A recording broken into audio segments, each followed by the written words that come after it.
Welcome back. Break પહેલાં આપણે મુર્શિદાબાદની લડાઈની વાત હતી અને હવે એક એવી લડાઈની વાત કરીએ જે માતા પિતા અને બાળકો વચ્ચે નહીં પણ માતા પિતા અને સ્માર્ટફોન વચ્ચે ચાલી રહી છે. આજકાલ બાળકો જન્મતાની સાથે જ મોબાઈલથી પરિચિત થઈ જાય છે અને કિશોર થાય ત્યાં સુધીમાં તો મોબાઈલના એક્સપર્ટ. જોકે 14 વર્ષથી નીચેના બાળકોને મોબાઈલથી દૂર રાખવા એક ઓનલાઈન અભિયાન ચાલી રહ્યું છે, સ્માર્ટફોન ફ્રી ચાઇલ્ડહુડ. પણ ભારતમાં, ખાસ કરીને ગુજરાતમાં, આપણે શું કરીએ છીએ? શું આપણા બાળકો ફોનના ગુલામ બની રહ્યા છે? ચાલો જાણીએ.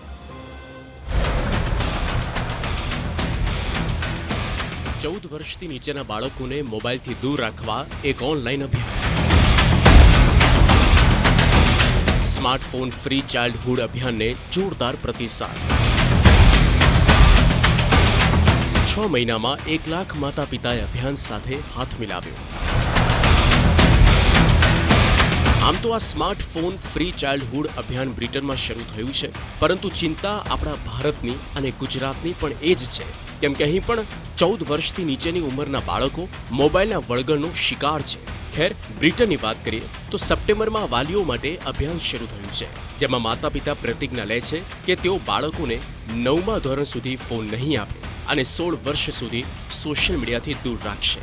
આ અભિયાનના સંસ્થાપક ડેઝી ગ્રીનવેલનું કહેવું છે કે ટેક કંપનીઓના નબળા નિયમો માતા પિતાને 2 ખરાબ વિકલ્પો આપે છે. એક તો બાળકોને જાણી જોઈને હાનિકારક ફોન આપો, નહીં તો તેમને મિત્રોમાંથી અલગ થવા દો. પણ આ અભિયાનને બ્રિટનમાં ખૂબ સમર્થન મળ્યું છે. 11,500થી વધુ શાળાઓએ પણ આની સાથે જોડાણ કર્યું છે. આ અભિયાને બ્રિટનમાં સેલિબ્રિટીઝનું પણ સમર્થન મળ્યું છે. પણ ચોંકાવનારી વાત એ છે કે ઓફકોમના રિસર્ચ મુજબ 12 વર્ષના 89% બાળકો પાસે સ્માર્ટફોન, 3 થી 4 વર્ષના બાળકો, જેમાં 25% પાસે પોતાનો ફોન, 13 થી નાની ઉંમરના 50% બાળકો સોશિયલ મીડિયા પર. ફોન બાળકોનું ધ્યાન ભણવાથી હટાવે, હાનિકારક કન્ટેન્ટ બતાવે છે અને લત લગાડે છે. આપણે ત્યાં પણ હાલત કંઈ અલગ નથી. એટલે જ નિષ્ણાંતો કહે છે કે એના ફાયદા ગેરફાયદા બંને થઈ શકે, અને મને એમાં લાગે છે કે ફાયદા ગેરફાયદા કરતાં વધારે થાય. ગેરફાયદો અમે ખાલી એક જ થાય કે મે બી કનેક્ટિવિટી એમની જતી રહે એમના ફ્રેન્ડ્સથી. બટ ફાયદામાં એ થાય કે બિકોઝ એ બાળકને તમે 14 વર્ષ સુધી ફોન નહીં આપો તો એના એડિક્ટ થવાના ચાન્સીસ બહુ ઓછા થઈ જશે. આજકાલ સ્ક્રીન ટાઈમના લીધે ઘણા બાળકો એમનું એકેડેમિક્સ પણ કોમ્પ્રોમાઇઝ કરે છે, કારણ કે વાંચતી વખતે એ લોકો ફોન યુઝ કરે, એમને જ ના ખબર પડે ફોનમાં કેટલો ટાઈમ જતો રહે. ફોનના અર્લી એજના એક્સપોઝરના કારણે ઘણીવાર એ લોકો એક્સપ્લિસિટ કન્ટેન્ટ કે એવી ખરાબ નેગેટિવ કન્ટેન્ટનો બી શિકાર બનતા હોય છે. તો આ બધી વસ્તુઓ બી આપણે બચાવી શકીશું, એમના એકેડેમિક સ્કોર્સ ઇમ્પ્રૂવ કરી શકીશું. ગુજરાતના અમરેલીમાં માર્ચ 2025માં બાળકોએ ટેર ગેમ રમતા પોતાના હાથ કાપ્યા. એ ઘટના યાદ છે? એ પણ ફોન પરની લતને કારણે જ બની હતી. વળી ભારતમાં 93% યુવાનો સોશિયલ મીડિયા વાપરે છે. અને એક અભ્યાસ મુજબ 11 થી 14 વર્ષના બાળકો દિવસના 4 કલાકથી વધુ ફોન પર રહે છે. બ્રિટનમાં 6,370 માતા પિતા આ અભિયાનમાં જોડાયા. જ્યારે ગુજરાતમાં માતા પિતા પણ ચિંતામાં છે કે બાળકો ભણવાને બદલે રીલ્સ બનાવે છે. તેમને નાની ઉંમરથી એટલું વળગણ થઈ જાય છે કે જે આગળ જતા મુશ્કેલીમાં મૂકી દે છે.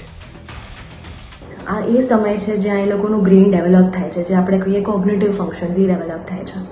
હવે ફોન એક એવી વસ્તુ છે જે એને દુનિયાભરનું સ્ટિમ્યુલેશન આપે છે. એટલું સ્ટિમ્યુલેશન આપે છે કે પછી બીજી બધી વસ્તુઓ જેમ કે હોમવર્ક કે ઘરે બેસવું કે બીજી રમતો જે આપણે બહાર રમતા, એ બધું એના માટે બહુ બોરિંગ થઈ જતું હોય છે. ફોનના લીધે એટલું બધું અમુક વસ્તુઓ બાળકો જલ્દી શીખી જાય છે જે એ લોકોની ડેવલપમેન્ટલ એબિલિટી નથી, એ લોકોની મેચ્યોરિટી બહારની વસ્તુઓ એ લોકો બહુ જ વહેલા એક્સપોઝ થઈ જાય છે. એટલે આ બધું રોકવું, એ લોકોનું attention, concentration, decision making, planning, આ બધી એક્ટિવિટીઝ અને ફંક્શન્સ ઉપર આનો બહુ જ અસર પડતો હોય છે. જો કે માતા પિતાને એવી ચિંતા રહેતી હોય છે કે શું ફોન વગર મારું બાળક શાળામાં પાછળ નહીં રહી જાય? સોશિયલ મીડિયા બંધ કરીએ તો બાળકો અમારી સાથે બોલશે કે નહીં? રોજ ફોન માટે ઝઘડો કરવો પડે, શું આ ખરેખર ઉકેલ છે? ફોન લઈ લઈએ તો બાળકો ઘરમાં શું કરશે? રડશે કે રમશે? હાલમાં જ જાન્યુઆરી મહિનામાં સુરતમાં ધોરણ 8માં અભ્યાસ કરતી વિદ્યાર્થીનીએ ગળે ફાંસું ખાઈ આપઘાત કર્યો હતો. આ ઘટના બાદ રાજ્ય શિક્ષણ મંત્રી પ્રફુલ્લ પાનસેરિયાએ જણાવ્યું હતું કે નાના બાળકોને મોબાઈલની આદત પડી ગઈ છે. મા બાપ મોબાઈલ આપી પોતાનું કામ કરે છે તે રેડ સિગ્નલ સમાન છે. આ એક સામૂહિક ચિંતનનો વિષય છે. વાલીઓને વિનંતી કરું છું, નાના બાળકોને નાની ઉંમરમાં સ્માર્ટ અને મોંઘો ફોન ન આપવા જોઈએ. સરકાર આ બાબતને ખૂબ જ ગંભીરતાથી વિચારી રહી છે. શાળામાં મોબાઈલ પ્રતિબંધ અંગે નિર્ણય લેવાના પ્રયાસો થયા છે. સાયકોલોજિસ્ટના મતે બાળકોને મોબાઈલથી દૂર રાખવાનો રસ્તો એ છે કે એટલે અગર બાળકોને પોતાના છોકરાઓને ફોન આપવો હોય તો એનો બહુ જ રિસ્ટ્રિક્ટેડ ટાઈમ હોવો જોઈએ, અડધો કલાકથી વધારે બિલકુલ નહીં. એમાં પેરેન્ટલ કંટ્રોલ જેવા ફીચર્સ હોવા જોઈએ કે બાળક શું યુઝ કરે છે એ ખબર હોવી જોઈએ. જ્યારે નાનું બાળક ફોન યુઝ કરે તો સતત પેરેન્ટ્સ એની સાથે હોવું જ જોઈએ, ખાલી જોવા કે શું કન્ટેન્ટ કન્ઝ્યુમ થાય છે. ક્વોલિટી ઓફ કન્ટેન્ટ અને ક્વોન્ટિટી કેટલા ટાઈમ માટે, આ બેઉ જ બહુ જ અગત્યની વસ્તુ છે.